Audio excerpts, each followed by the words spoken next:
GDP, which stands for Gross Domestic Product, means the total monetary or market value of all the finished goods and services produced within a country's borders in a specific time period. It has become widely used as a reference point for the health of national and global economics. When GDP is growing, especially if inflation is not a problem, workers and businesses are generally better off than when it is not. In economics, the final users of goods and services are divided into three main groups: households, businesses, and the government.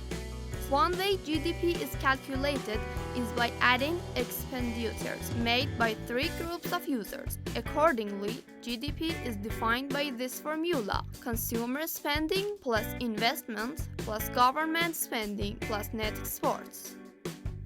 Gross domestic product counts all of the output generated within the borders of a country. Here, the producer's nationality doesn't matter. As far as goods and services are produced within the borders of a country, GDP includes them. For example, if an Italian person generates a product in Spain, his product is considered in GDP of Spain. GNP can be an alternative concept for GDP. It counts all the output of the residents of a country.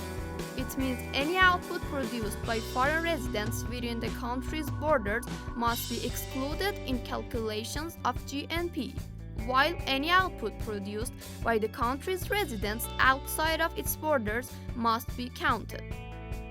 GNP and GDP are very closely related concepts, and the main differences between them come from the fact that there may be companies owned by foreign residents that produce goods in the country and companies owned by domestic residents that produce goods for the rest of the world and revert earned income to domestic residents.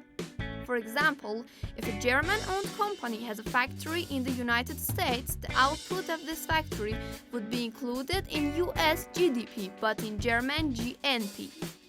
Now look at this example and calculate country A's GDP and GNP. According to what we learned, we'll have